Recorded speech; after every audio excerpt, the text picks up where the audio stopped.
Bom dia, senhoras e senhores, e obrigado por aguardarem. Lembramos que esta conferência está sendo gravada. A sua transmissão é destinada exclusivamente aos participantes deste evento e não pode ser reproduzida ou retransmitida sem autorização expressa da Embraer. Essa conferência será conduzida em 2 idiomas diferentes, inglês e português. Para melhorar a qualidade da transmissão em português, após selecionar o idioma no botão Interpretação, clique também em desativar o áudio original na plataforma Zoom. Agora, farei um anúncio curto para os participantes que nos acompanham em inglês. This conference is being conducted originally in English. To switch, please press the interpretation button on the platform and then select the English language. Meu nome é Gui Paiva e eu sou o diretor da área de Relações com Investidores, Fusões e Aquisições e Venture Capital Corporativo. Sejam muito bem-vindos à Conferência de Resultados da Embraer, referente ao terceiro trimestre de 2025. Os números desta apresentação contêm informações financeiras não GAAP para ajudar os investidores a reconciliar as informações financeiras da IVE nos padrões GAAP com as regras IFRS da Embraer. É importante mencionar que as informações relacionadas aos resultados da IVE serão discutidas na conferência da companhia. Informamos também que todos os números são apresentados em dólares norte-americanos, pois é a moeda funcional da Embraer. Esta conferência pode incluir declarações sobre eventos futuros, baseadas nas expectativas da Embraer e nas tendências financeiras do mercado. Tais declarações estão sujeitas a incertezas que podem fazer com que os resultados reais sejam diferentes daqueles expressos ou implícitos nesta conferência. Exceto conforme previsto na regulamentação aplicável, a companhia não assume qualquer obrigação de atualizar publicamente quaisquer declarações prospectivas feitas neste evento. Para informações financeiras detalhadas, a companhia incentiva a análise das suas publicações feitas junto à CVM. Neste momento, todos os participantes acompanham essa conferência como ouvintes. Mais tarde, forneceremos instruções para a participação na sessão de perguntas e respostas.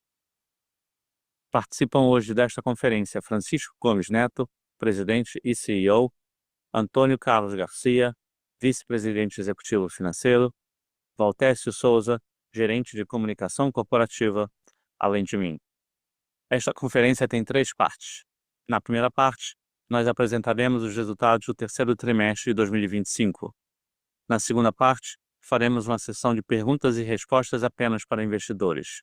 E por último, na terceira parte, faremos uma sessão de perguntas e respostas dedicada apenas à imprensa. Eu tenho o prazer em passar a palavra ao nosso presidente e CEO, Francisco Gomes Neto, que dará início à apresentação dos resultados da companhia. Por favor, Francisco, pode prosseguir. Obrigado, Gui, e bom dia a todos. É um prazer estar aqui com vocês para apresentar os resultados do terceiro trimestre de 2025 da Embraer. Estamos vivenciando um momento muito positivo na companhia.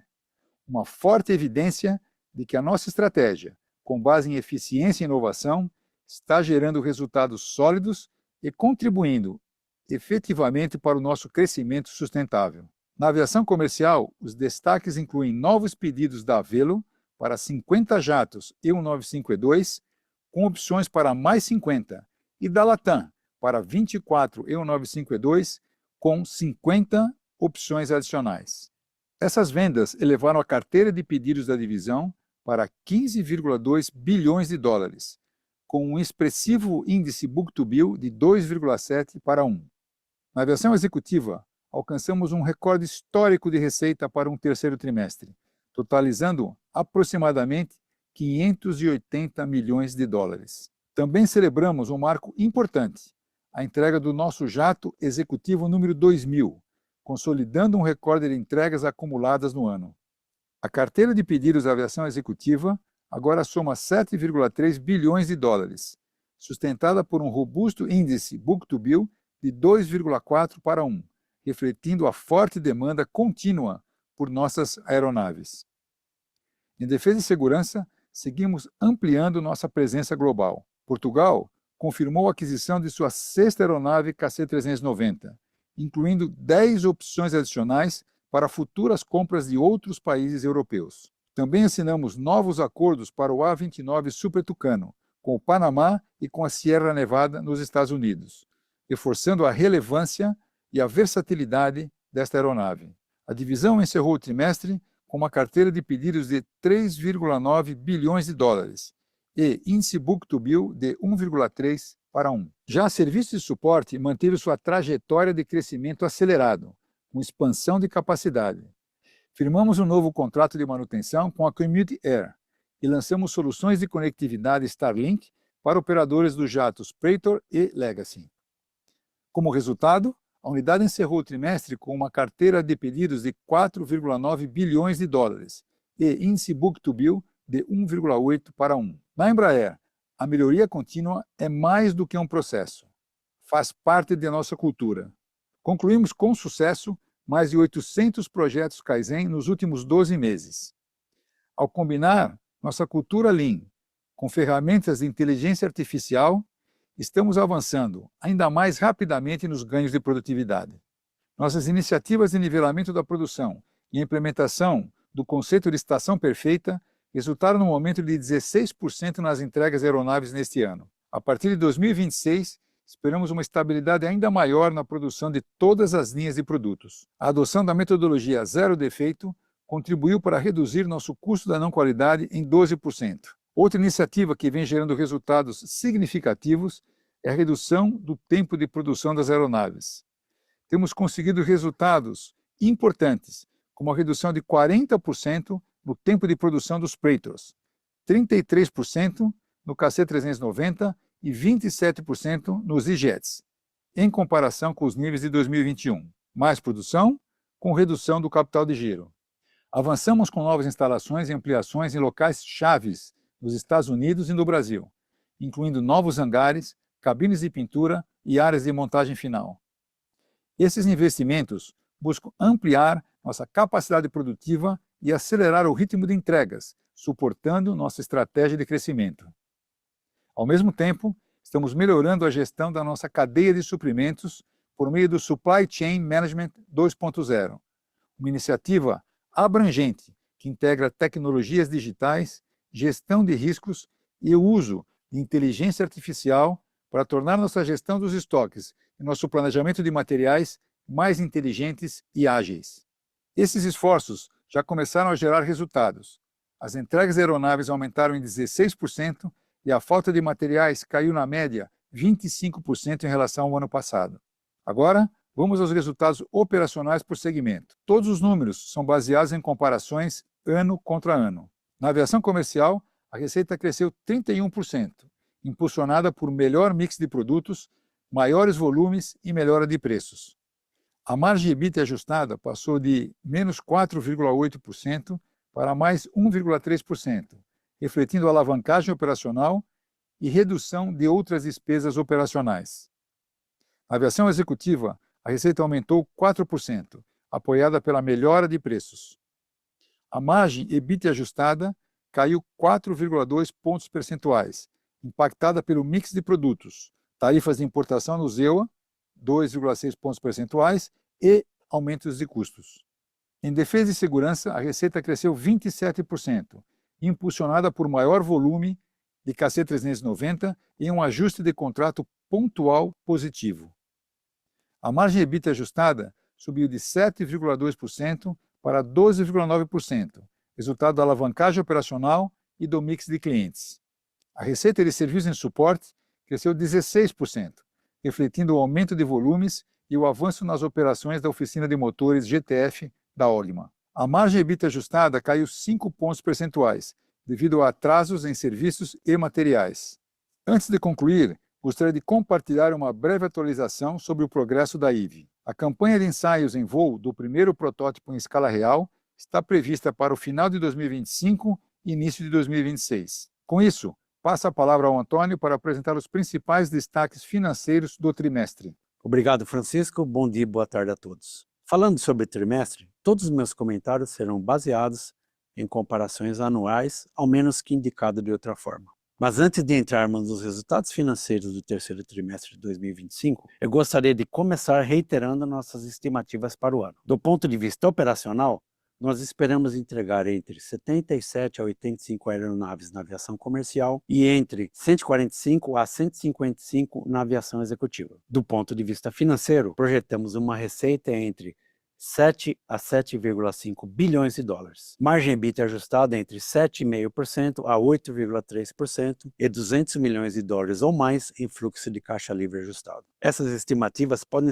parecer conservadoras à primeira vista, mas refletem os riscos que ainda enfrentamos na cadeia de suprimentos no quarto trimestre. Dito isso, gostaria de reforçar que nossas estimativas refletem a confiança que temos na nossa capacidade operacional e na resiliência do nosso modelo de negócio.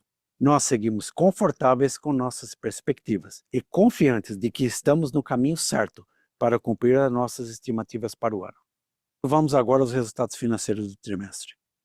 A Embraer entregou 62 aeronaves no terceiro trimestre de 2025, 20 jatos comerciais e 41 jatos executivos e uma aeronave militar KC-390. Isso representa um aumento de 5% em relação ao mesmo período do ano passado, com as entregas da aviação comercial crescendo 25% ano contra ano e a aviação executiva mantendo-se estável. Mais importante ainda, nos primeiros 9 meses do ano, entregamos 46 jatos comerciais, o que representa 57% do ponto médio da nossa estimativa e 2 pontos percentuais acima da média dos últimos 5 anos para o período.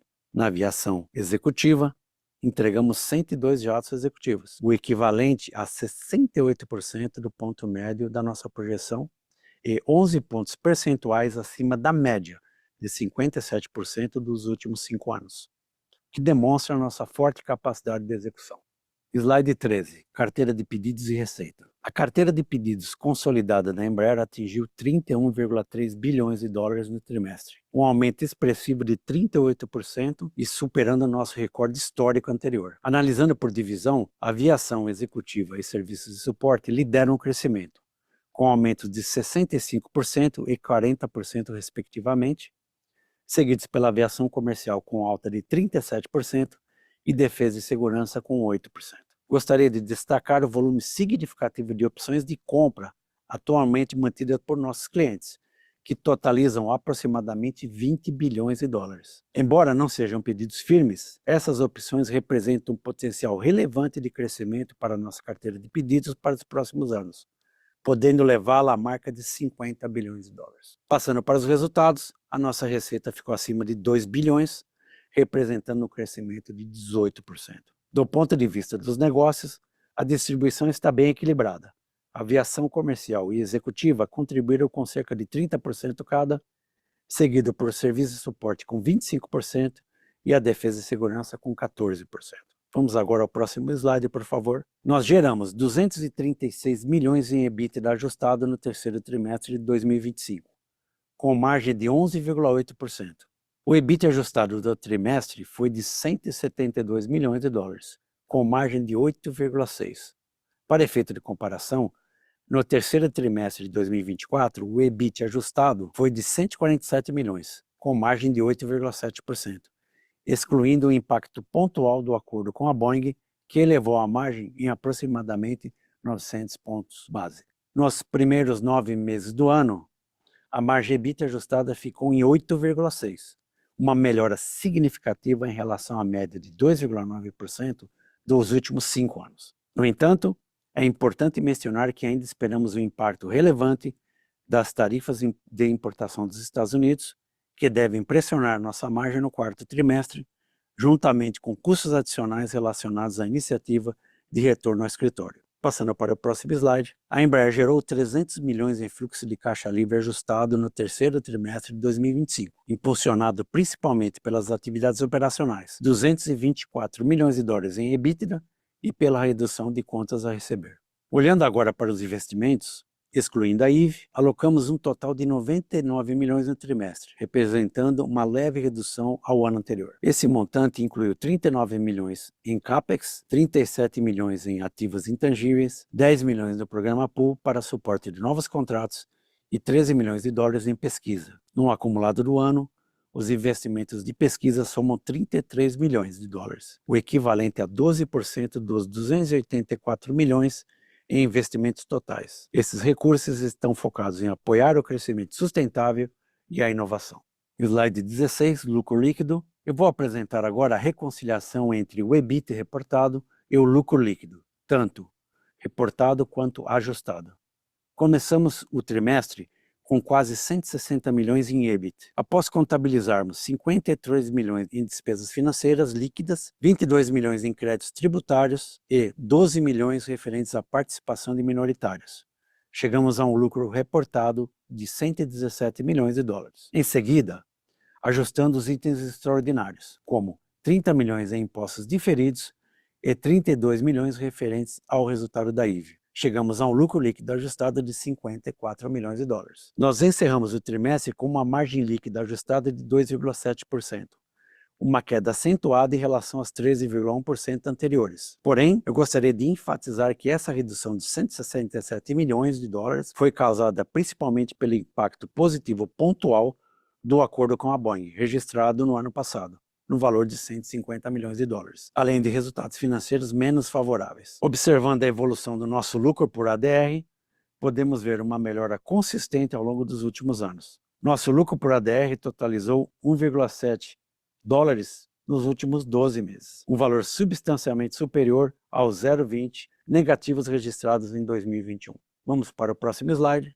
Eu gostaria de começar esse slide falando sobre a nossa posição de liquidez. A dívida líquida da Embraer sem IVE diminuiu de 646 milhões de dólares para 439 milhões de dólares no terceiro trimestre de 2025. À medida que a companhia continua implementando sua estratégia de gestão de dívida e reduzindo seu nível de alavancagem financeira. Nós encerramos o trimestre com uma alavancagem de 0,5 vezes de dívida líquida sobre EBITDA, excluindo a IVE, uma melhora substancial em relação ao índice de 1,3 registrado há um ano. É importante destacar que o aumento da alavancagem em relação ao final de 2024 é temporário, decorrendo da sazonalidade dos negócios. A nossa posição é para encerrar o ano com uma posição de caixa líquido positivo. A nossa estratégia segue focada na extensão do prazo da dívida e na redução do custo financeiro. O prazo médio atual dos empréstimos é de 5,9 anos, com 96% da dívida em contratos de longo prazo. Para concluir, gostaria de lembrar que anunciamos uma nova iniciativa de gestão de dívidas no terceiro trimestre de 2025, que será totalmente concluída em novembro. A companhia emitiu um título de 1 bilhão de dólares com prazo de 12 anos e cupom de 5,4% ao ano, e realizará a recompra de 809 milhões de dólares em bonds com vencimento de 2028 e 2030. Nós compartilharemos o perfil atualizado de vencimento e custo da dívida com os resultados financeiros do ano completo. Slide 18, remuneração aos acionistas. Antes de encerrar a minha apresentação, eu gostaria de aproveitar este momento para agradecer aos nossos acionistas pela confiança e destacar os avanços recentes nas iniciativas de remuneração aos acionistas. Primeiramente, quero compartilhar um marco importante. Ontem, atualizamos oficialmente o nosso código de negociação para EMBJ, que significa Embraer Jets, refletindo a melhor estratégia atual da companhia e a nossa visão do futuro. Em segundo lugar, a Embraer declarou cerca de 210 milhões de reais em juros sobre o capital próprio nos últimos 2 trimestres, o que equivale a 0,28 centavos de reais por ação, representando um retorno de dividendos de 0,35%. Apenas como lembrete, esse valor poderá ser complementado por um dividendo adicional, se necessário, para atender ao mínimo de 25% de distribuição do lucro líquido exigido pela legislação societária brasileira. O valor total será pago em uma única parcela após a Assembleia Geral Ordinária de 2026. Com isso, passo a palavra de volta ao Francisco para suas considerações finais. Muito obrigado a todos. Obrigado, Antônio. Gostaria de aproveitar este momento para resumir nossas principais conquistas recentes e compartilhar algumas considerações finais. Na aviação comercial, as fortes vendas da família E1 e a consolidação da plataforma E2 marcaram nosso melhor ano em vendas. A aviação executiva, seguimos com uma demanda robusta em todo o portfólio, refletindo a força dos nossos produtos e o relacionamento com os clientes. Em defesa e segurança, o KC-390 vem ganhando relevância em campanhas globais estratégicas, como na Índia e na OTAN, com o recente pedido da Suécia, reforçando sua presença internacional. Enquanto isso, serviços de suporte continuam em expansão, com destaque para o início das obras para a instalação de um novo MRO nos Estados Unidos, fortalecendo ainda mais nossa presença naquele mercado. Olhando para o futuro, esperamos um crescimento expressivo no médio prazo, ao mesmo tempo em que investimos estrategicamente em novas tecnologias, preparando a companhia para uma expansão mais ambiciosa no longo prazo e tendo sempre como base de nossa cultura segurança em primeiro lugar e qualidade sempre. Com isso, passamos agora para a sessão de perguntas e respostas.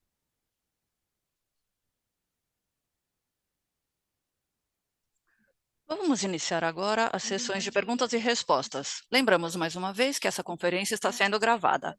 A sua transmissão é destinada exclusivamente aos participantes desse evento e não pode ser reproduzida ou retransmitida sem autorização expressa da Embraer. Reforçamos também que esta conferência está sendo realizada em inglês com tradução para o idioma português. Para melhorar a qualidade da transmissão em português, após selecionar o idioma, clique também em desativar o áudio original na plataforma Zoom. Faremos um breve anúncio para os participantes em inglês. This conference is being conducted in Portuguese. To listen to it in English, press the interpretation button on the platform and select English. You can also click on Mute Original Audio to have an improved broadcast. Pedimos aos interessados em fazer perguntas que pressionem o botão Levantar a mão na plataforma. Quando seu nome for anunciado, ative o microfone e inicie sua pergunta. Para que todos tenham a chance de participar, pedimos que façam apenas uma pergunta por vez. Se houver necessidade de assistência, por favor, solicite via botão Q&A na plataforma.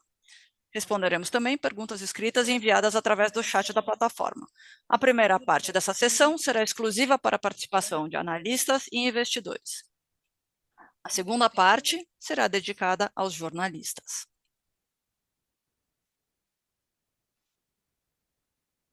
Vamos iniciar a sessão de perguntas e respostas para analistas e investidores. A primeira pergunta é de Christine Liwag, da Morgan Stanley. Por favor, pode prosseguir. Olá, bom dia a todos e todas. Bom dia, Francisco, Antônio, Gui. Bom dia. Antônio, eu vi o balanço e a força financeira da empresa que estão impressionantes, principalmente com o que vimos acontecer em 2020, com a Covid, todas as alterações na posição de caixa líquido e os resultados no final do ano. Como vocês estão vendo o retorno para os acionistas no futuro, principalmente se vocês não forem ter mais um ciclo de pesquisa e desenvolvimento? Vocês vão considerar a recompra de ações, o aumento de dividendos? Como vocês estão pensando sobre o retorno para os acionistas? Muito obrigado, Christine. Excelente pergunta, eu já estava esperando essa pergunta. Olha, para ser sincero, nós começamos a fazer esse repagamento de dividendos no ano passado. Primeiro, estamos muito felizes de fazer isso. Em segundo lugar, estamos reavaliando a nossa estrutura de capital, então por isso que a sua pergunta é muito boa, muito válida. Atualmente, ainda não temos uma opinião sólida sobre como vamos seguir. Não vejo dividendos adicionais nesse momento. Estamos pagando 25% do lucro líquido do ano, que já é bastante para um negócio tão intenso. Então, não temos uma resposta por enquanto, mas estamos avaliando outros movimentos nessa direção, como, por exemplo, a recompra é algo que está na mesa para ser discutido, mas ainda não temos uma resposta. Mas, sem dúvida, estamos prestando atenção nessa questão também. Muito obrigada. Posso fazer uma segunda pergunta, por favor? Há algumas semanas, a American Airlines anunciou um retrofit da sua frota de jets para fazer a parte superior. Acho que vocês estão fazendo essa parte, né, das partes superiores dos assentos. E o interior das aeronaves? Você já tem o escopo de expansão de trabalho? Principalmente agora que vocês aumentaram a oferta de serviço. Vocês vão fazer o retrofit para a American ou apenas algumas partes? E com relação a outras companhias aéreas nos Estados Unidos, se elas também decidem o retrofit das suas frotas?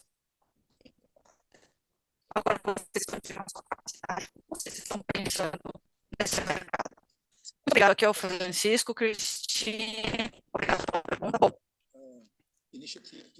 isso faz parte da nossa iniciativa para melhorar o E1751.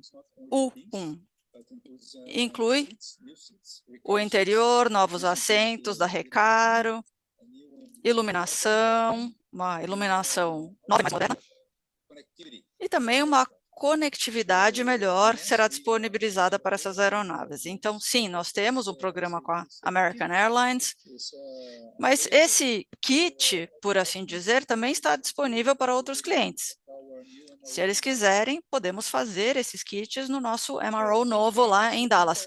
Ah, que ótimo. Muito obrigada e que venham mais contratos, não é mesmo? Vai ser um prazer. Obrigada. A próxima pergunta é de Marcelo Mota, do JP Morgan. Por favor, pode prosseguir. Olá a todos, muito obrigado por responderem minha pergunta, que é sobre a margem de EBIT no segmento executivo. Vocês falaram sobre o impacto do mix de produtos, os custos mais altos. Estava pensando aqui, pensando no componente de custos mais altos, vocês acham que isso é uma questão mais estrutural, algo pontual nesse trimestre? Poderiam também explicar o que ajudou a margem de EBIT na defesa? Seria ótimo. Muito obrigado. Oi, Marcelo, aqui é o Gui, bom dia. Muito obrigado pela pergunta. Na aviação executiva, como em outros negócios, observamos uma inflação nos custos. Essa tem sido uma tendência dos últimos anos e isso deve continuar. É claro que temos sido muito resilientes, temos protegido as margens do nosso negócio, mas veremos flutuações tri a tri. Com relação à defesa, houve um impacto nos volumes mais altos de KC e também tivemos uma participação mais alta de clientes estrangeiros. Marcelo, só para complementar, com relação à aviação executiva, por favor, leve em consideração que um ano atrás não havia tarifas. O impacto considerável nessas margens também é graças às tarifas, que estão queimando 2,5% das margens na base comparável. Eu diria que isso também explica esse desvio. Perfeito, muito obrigado. A próxima pergunta é de Lucas Marchiori, do BTG Pactual. Por favor, pode prosseguir. Obrigado. Oi, pessoal, bom dia. Minha pergunta é sobre essa questão pontual na margem, principalmente na aviação comercial. Gostaria de entender quais são esses créditos tributários que vocês mencionaram para esse TRI, principalmente a que se referem, como devemos considerá-los, a sua recorrência daqui para frente, e também na aviação, na área de defesa, esse contrato pontual, esse ajuste no contrato pontual, isso muda a meta para clientes estrangeiros? Muito obrigado pelos esclarecimentos. Oi, Lucas. Muito obrigado pela pergunta. Aqui é o Gui. Na aviação comercial, os créditos tributários são referentes à importação de algumas peças. Nós fizemos um estudo e conseguimos resgatar esses créditos. Com relação à defesa, nós redesignamos uma aeronave para produção para um cliente diferente. Então, existe uma porcentagem de conclusão e recalculamos a receita e a rentabilidade do contrato, porque ele já estava na metade. Ah, tá ótimo. Muito obrigado, Gui. Obrigado, Lucas. A próxima pergunta é do André Mazzini, do Citi. Pode prosseguir. Oi, Francisco. Oi, Antônio. Oi, Gui. A minha dúvida é com relação ao estado do Pratt, dos motores GTF Pratt. A concorrência, o produto da concorrência tem tido problemas com esse motor Pratt. Observamos que 17% da frota de H20 não está decolando por causa do GTF. E temos motores também que são diferentes. O A220, o PW1500. Agora, o PW1900 não tem tido problemas. Então, essa é a minha primeira pergunta. Outra pergunta sobre o assunto. Já estamos em novembro e o Brasil, o mundo está de olho no Brasil com relação à COP, à Amazônia. Então, eu gostaria de saber sobre o programa CEVAM que é o Amazon Surveillance System, do qual vocês participaram 25 anos atrás. As aeronaves eram Embraer 145. Vocês têm algum plano de renovação para essas aeronaves? E qual é o status desse programa da Amazônia e a participação da Embraer nele? Oi, André, aqui é o Francisco. Então, vamos começar com o GTF do E2. Bom, é a terceira geração do PW1900. É um motor que teve várias atualizações, várias melhorias, e além disso, o E2 é uma aeronave muito mais leve do que as outras. O que quer dizer que tem menos demanda nos motores. É por isso que o E2 sofreu muito menos do que a concorrência. E os motores estão cada vez melhores. Novas melhorias estão sendo implementadas e, portanto, esperamos um desempenho e uma durabilidade muito melhor para esses motores daqui para frente, na Z2, o que é uma boa notícia para as companhias aéreas. Com relação a esse programa da Amazônia, não temos nenhum projeto no momento com relação a esse programa. Estamos trabalhando com a Força Brasileira em alguns projetos, mas até onde eu sei, não nesse. Muito claro, obrigado, Francisco. Obrigado, André. A próxima pergunta é do André Ferreira, do Bradesco BBI. Por favor, pode prosseguir. Bom dia, muito obrigado por responderem minhas perguntas. Tenho duas. Voltando aos créditos tributários na aviação comercial, 56 milhões de reais foi o que vimos nesse trimestre. Então, eu só queria ter certeza de que isso veio realmente tudo do segmento de aviação comercial, ou seja, esses créditos tributários foram mais ou menos 1,5%, em termos de impacto positivo na margem de EBIT. E a segunda pergunta é sobre as tarifas. O impacto total, pensando na aviação executiva e serviços, se eu estiver correto, foi de 17 milhões de dólares, né? Isso me parece mais baixo do que as expectativas iniciais. Mas vocês talvez tenham tido a ajuda dos estoques. Vocês esperam um impacto mais alto no quarto TRI, não só em termos de sazonalidade, mas também em base comparável? É isso. Bom dia. Muito obrigado pela pergunta. Aqui é o Gui. Com relação aos créditos tributários, estamos falando de um valor de um dígito baixo. Então, é menos do que esses 56 milhões de reais que você mencionou. Com relação... Qual era a segunda pergunta? Desculpe. Ah, as tarifas. Foram 17 milhões nesse TRI e, no acumulado, 27 milhões. Originalmente, após os resultados do primeiro TRI, anunciamos que esperávamos que fosse de 60 a 65 milhões para o ano total, ou seja, ainda teremos 35, 38 milhões faltando. Mas a empresa está trabalhando duro para reduzir a sua exposição e esperamos concluir o ano abaixo desse montante que mencionamos. Sim, e o ciclo de estoques teve um papel nisso sim até agora. Só para complementar, Gui, esse evento pontual é a segunda pergunta sobre isso. Isso é normal nos nossos negócios. Nós temos importações temporárias quando há alterações na cadeia de suprimento. Nós temos esse crédito, não é nada de especial. Isso faz parte do nosso dia a dia.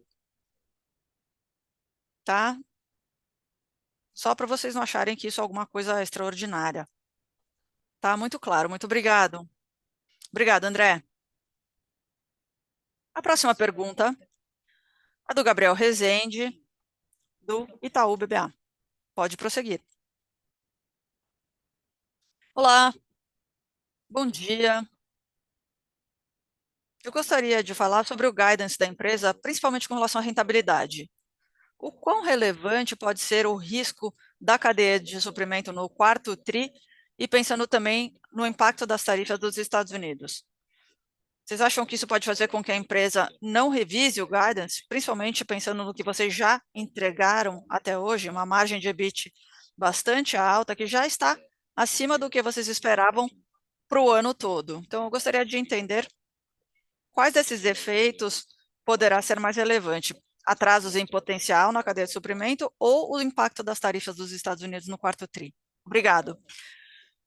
Gabriel, eu vou responder metade da pergunta e aí o Antônio pode complementar a resposta. Com relação à cadeia de suprimento, o risco da cadeia de suprimento em 2025 já acabou.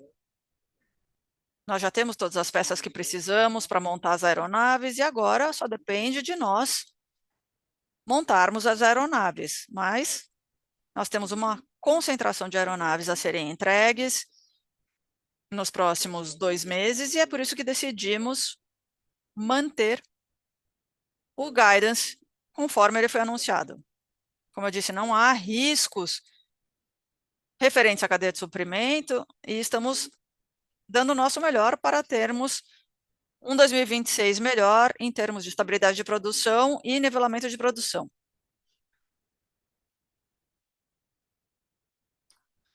Pressupondo que consigamos concluir essas aeronaves, estamos pensando num ponto mais alto e não num ponto mais baixo. Como eu mencionei no meu primeiro comentário, nós calculamos o risco. Você pode pensar de 0,3% de margem de EBIT comparando com 8,6% nos últimos 9 meses. Se der tudo certo, eu diria que não há nada que vá contra isso, então talvez nós até ultrapassemos o ponto alto da margem, mas precisamos entregar. Há muitas aeronaves a serem entregues até o final de dezembro. É só isso, e não se esqueçam, o nosso guidance não contemplava as tarifas. Parece conservador, mas nós conseguimos compensar o guidance. Estamos pensando mais no ponto alto do guidance do que no ponto baixo, o que é uma conquista impressionante para a empresa. Sim, sem dúvida. Muito obrigado, Antônio e Francisco também. A próxima pergunta é do Lucas Lag, da XP Investimentos. Por favor, pode prosseguir. Bom dia. Obrigado por responderem minha pergunta, que é sobre a divisão de serviços. Nós não tínhamos visto esse aumento no perfil e também de receitas agnósticas e a aceleração dos motores GTF nos contratos com a Ogma. Vocês foram muito claros com relação a esse top line, que é o objetivo de vocês, mas vocês poderiam falar um pouquinho mais sobre o perfil de rentabilidade dessa divisão daqui para frente? As margens devem ser mais altas ou mais baixas, considerando essa mudança no novo perfil de top line em direção a essas receitas mais agnósticas? Queria, então, entender um pouquinho melhor a questão da rentabilidade, dado esse novo perfil de receita. E, pensando mais especificamente sobre o terceiro TRI, vimos essa redução na margem de EBIT em serviços. É difícil você considerar todos os fatores de TRI a TRI, mas isso foi relacionado a um fluxo de receita diferente? Houve um aumento nas receitas vindas de outras fontes ou foi uma coisa conjuntural? Se vocês pudessem me dar esse esclarecimento sobre a rentabilidade, muito obrigado. Obrigado pela pergunta, Lucas. Aqui é o Antônio. Vou responder sobre o terceiro TRI e aí o Francisco pode falar sobre a margem no longo prazo. O que aconteceu em serviços é que tivemos alguns pontos negativos o ano todo, principalmente no terceiro TRI. Então, os atrasos das peças, pagamento de penalidades, créditos, e então tivemos que liquidar essa questão com os fornecedores no quarto trimestre. Então, a margem de serviços deveria ser 14% a 15% de EBIT. Eu diria mais ou menos 15%. Essa é uma janela de tempo aí entre o terceiro e o quarto tri. Com relação ao futuro, Lucas, serviços e suporte é um dos nossos principais vetores de crescimento na organização e é por isso que temos investido muito. No ano passado, dobramos a nossa estrutura para dar apoio aos jatos executivos nos Estados Unidos, ou seja, temos mais trabalho nas MROs da Embraer, mais receita, mais lucro, e agora estamos fazendo a mesma coisa com jatos comerciais, com esse projeto que temos lá em Dallas, no Texas. Então, mais uma vez, devemos ter um crescimento importante nas receitas e rentabilidade nos próximos 5 anos na divisão de serviços de suporte. Ótimo, muito obrigado. Tenha um ótimo dia. Perfeito, obrigado, Lucas. Você também. A próxima pergunta vem de Alberto Valério, do UBS. Por favor, pode prosseguir. Bom dia, Francisco e Antônio e Gui. Muito obrigado por acatarem minha pergunta.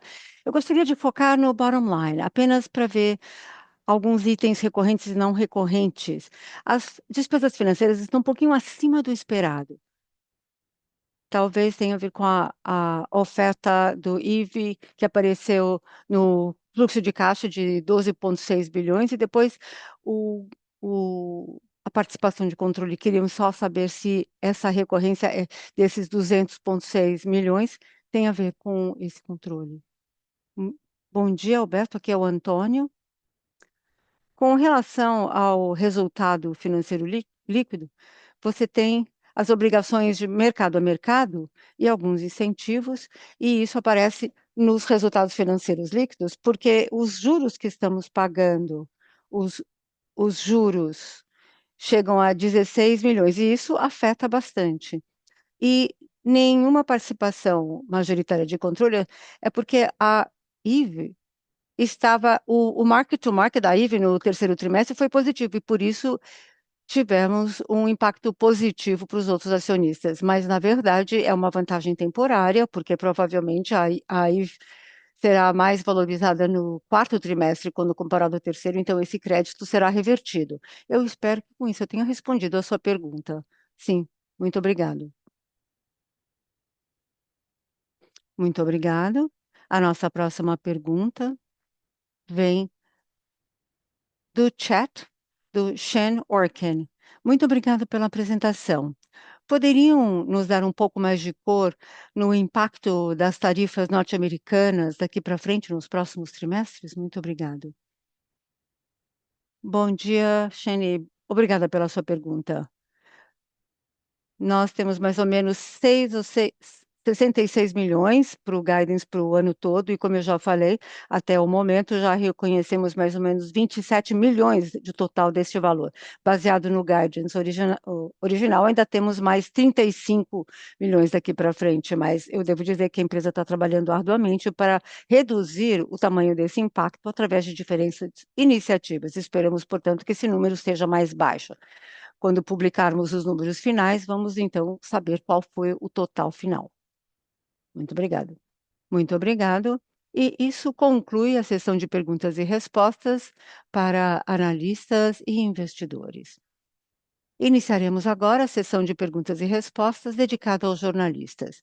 Primeiramente, receberemos as perguntas em inglês e, em seguida, as perguntas em português. Também receberemos as perguntas recebidas através do chat da plataforma. Por favor, aguardem enquanto coletamos as perguntas.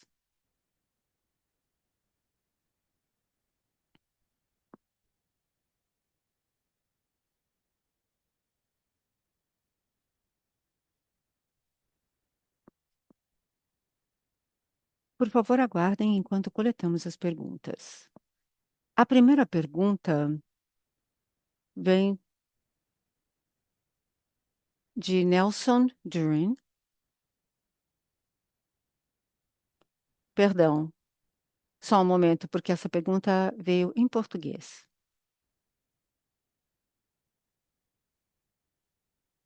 A pergunta seguinte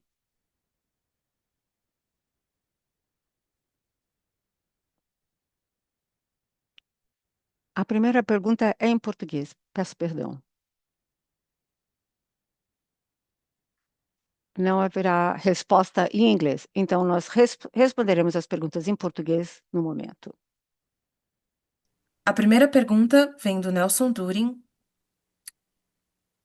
Índia. Como está a campanha do KC-390 na Índia? A recente visita do VP brasileiro avançou a negociação? Qual é o escopo com o Grupo Mahindra? A Índia foca em produção local. Será com partes produzidas no Brasil ou todo na Índia? Bom, muito obrigado pela pergunta. O projeto Índia está caminhando muito bem, avançando do nosso lado e do lado indiano. A inauguração do escritório da Embraer há 2 semanas em New Delhi foi um passo importante para nós, e é verdade, tivemos a participação no evento do vice-presidente Geraldo Alckmin, do ministro da Defesa, José Múcio, do comandante da Força Aérea Brasileira. Então, a gente está muito bem posicionado e nós acreditamos que o KC-390 é uma excelente solução para a Força Aérea Indiana.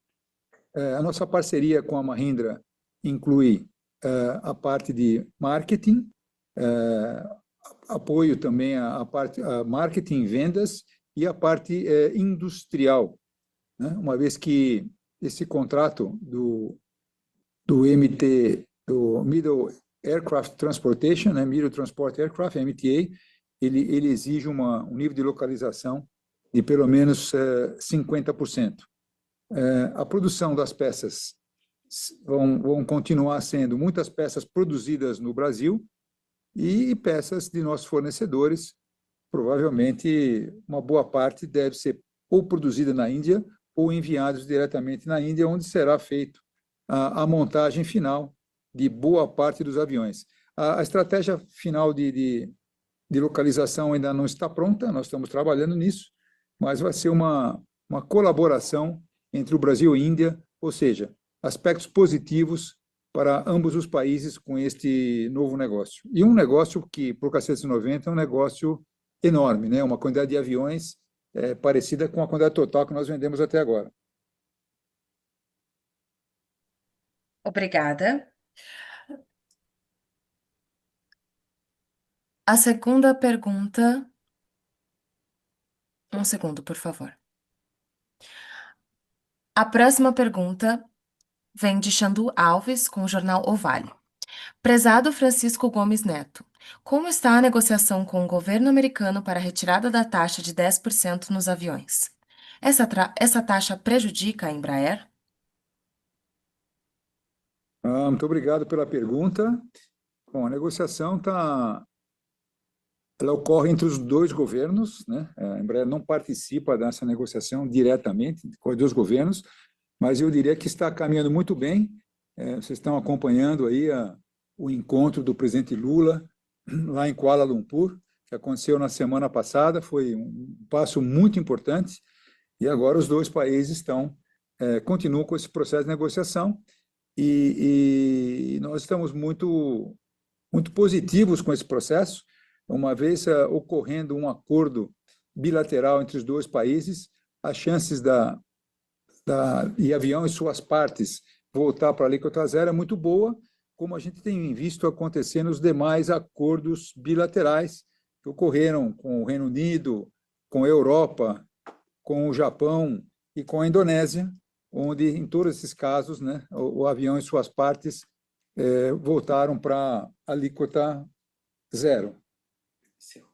E sim, a segunda parte, obrigado. A segunda parte, sim, é prejudicial em dois aspectos, né? Um aspecto é as peças que a Embraer envia para os Estados Unidos para a montagem dos aviões executivos, elas estão sofrendo o pagamento da alíquota e que isso aumenta as despesas da Embraer e deixa o produto mais caro. E, no caso dos aviões comerciais, ela penaliza o avião porque ele fica mais caro com as tarifas, e isso pode desestimular as companhias aéreas a receber os aviões que eles compraram no futuro ou até fazer novas compras. Muito obrigada. Gostaria de dar um breve anúncio para os falantes em inglês. Essa sessão agora vai ser feita em inglês, então vai ser feita em português. Para ouvir, por favor, clique no inglês.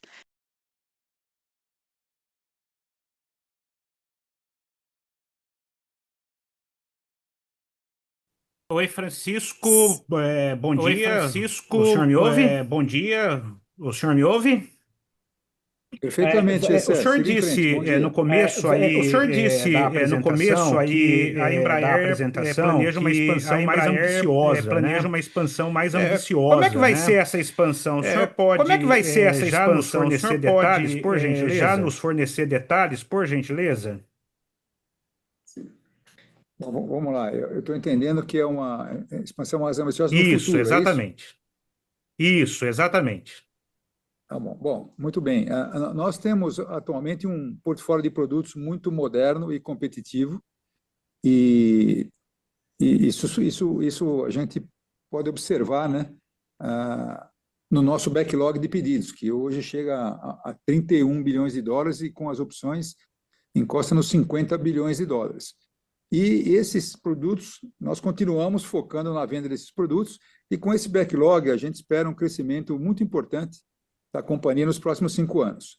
Mas nós estamos pensando além desses 5 anos, ou além de 10 anos. Então, nós estamos investindo nesse momento em novas tecnologias, né? Investimentos importantes em novas tecnologias, para a Embraer estar preparada para um ciclo de crescimento futuro, com base em novos produtos, novos aviões, que podem ser aviões, pode ser um avião, ou aviões na aviação executiva, na aviação comercial, na defesa. Então, esta é a nossa visão de curto e longo prazo. Então, esta expansão que eu mencionei no comentário, né? Novos produtos significa oportunidades de maior crescimento da companhia no futuro. Esses novos produtos são podem ser produtos podem ser produtos na aviação comercial, na aviação aviões maiores do que aviões maiores 195 E2 195 E2.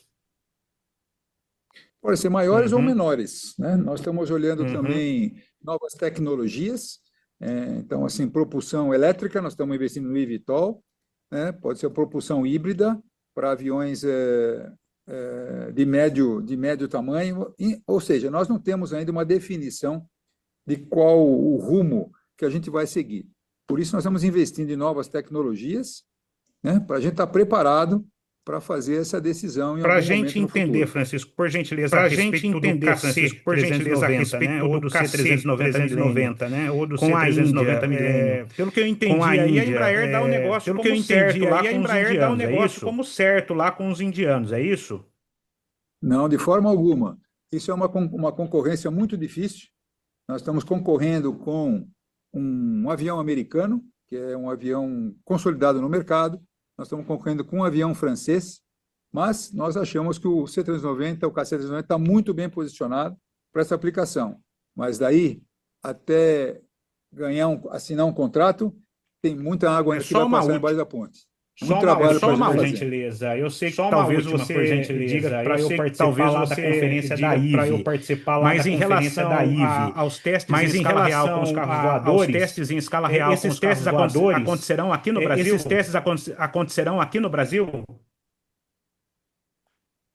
Os testes estão acontecendo aqui no Brasil, né? A gente espera que esse primeiro voo da IVE deva acontecer no final desse ano, começo do ano que vem, e a gente segue trabalhando firme no desenvolvimento deste produto que nós consideramos que vai ser muito importante para a Embraer no futuro. Agora, realmente, se é mais detalhes, era bom você participar da conferência da IFE, que ocorre depois da nossa. Mas os testes, sim, estão sendo realizados na nossa fábrica de Gavião Peixoto. Muito obrigada. Agora, a próxima pergunta é em inglês. Deixe-me falar um breve anúncio para os falantes em português.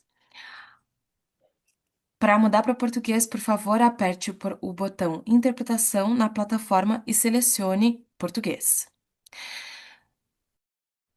A próxima pergunta será em inglês. A pergunta vem de John Hamordigan. Por favor, prossiga.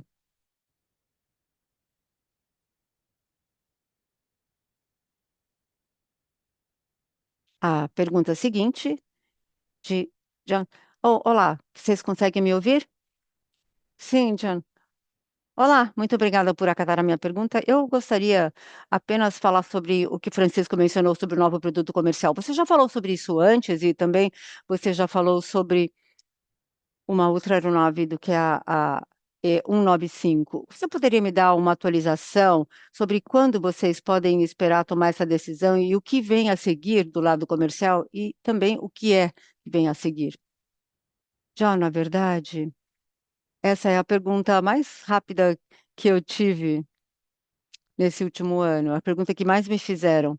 A resposta permanece igual. Nós continuamos investindo em novas tecnologias e queremos ter a nossa prontidão tecnológica para podermos prosseguir com um novo produto, que se vai ser uma aeronave executiva comercial grande ou pequena, ainda não temos uma definição de tempo neste momento. Tudo bem, está justo. Eu posso fazer o follow-up com uma outra pergunta sobre o shutdown do governo americano. Será que isso também afetou o trabalho do FAA que vocês estão fazendo com a certificação da IVE ou qualquer questão relacionada à aeronave? E se isso afetou qualquer discussão com relação às tarifas, isso foi atrasado por causa do shutdown, por causa do fechamento do governo? Não que eu saiba, John. Novamente, em termos do trabalho de certificação, nós continuamos a trabalhar muito de perto com as autoridades no Brasil e os contatos que temos com o FAA. E com relação às tarifas, eu não vejo nenhuma questão que tenha que tenha sido afetada por causa do shutdown nos Estados Unidos. Muito obrigada por pegar a minha pergunta. Obrigado, John. A pergunta seguinte vem de Tudose Uzosi. Por favor, prossiga.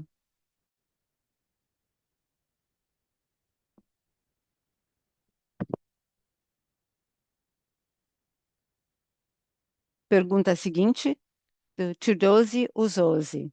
O seu microfone está mutado do seu lado.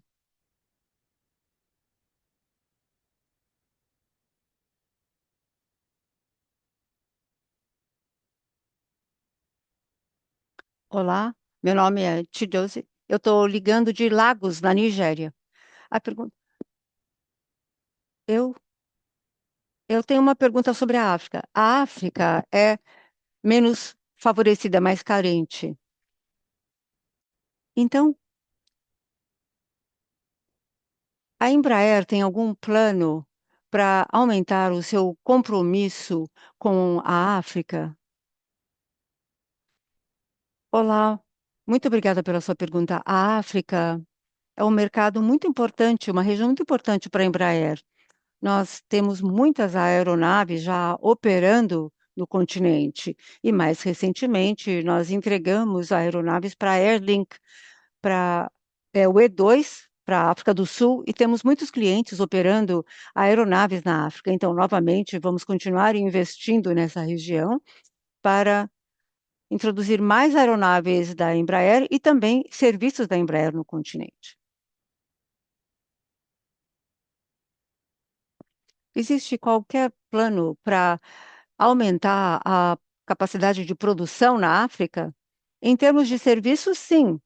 À medida que vamos entregando mais aeronaves, vamos precisar de mais serviços e suporte dependendo da região. Mas hoje já temos uma boa estrutura de serviços para dar suporte às aeronaves que estão em operação no continente. Muito obrigado, Francisco. Obrigado, Tudose. Muito obrigado. A pergunta seguinte vem do chat e vem de Edgardo Jimenez Mazó, da Aviation Line. Existe qualquer tipo de atualização com relação à suspensão do desenvolvimento do novo modelo turboprop da Embraer? Isso foi pausado antes do seu design inicial e as análises de mercado acabaram se tornando obsoletas. Eles têm uma segunda pergunta, mas também, se vocês quiserem responder a primeira pergunta deles, por favor, prossigam. Muito obrigada pela pergunta. O projeto, a iniciativa, foi cancelada por nós. Neste momento, não temos nenhum projeto ou qualquer iniciativa nessa direção, mas talvez isso mude no futuro, mas atualmente o projeto não é que está suspenso, ele foi cancelado. O que está on hold é 175E2. Isso está em suspenso agora por causa de questões norte-americanas. Estamos acompanhando o processo e se houver qualquer mudança, então poderemos até pensar em retomar o trabalho no E175E2, mas no outro caso, o projeto foi cancelado. A segunda pergunta é: eu gostaria de saber se já houveram algumas atualizações com relação a aerolíneas argentinas e o pedido do E195E2, que foi colocado em suspensão depois da mudança do governo na Argentina. Não, nenhuma mudança, nenhuma atualização. Nós esperamos que um dia eles voltem e que reconsiderem esse programa. Isso é uma substituição natural, né, do E195 para a família do E2, mas nesse momento não temos nenhuma atualização com relação a essa campanha de vendas. Muito obrigado. Muito obrigado a todos pela sua participação e isso conclui a sessão de perguntas e respostas do call de conferências da Embraer.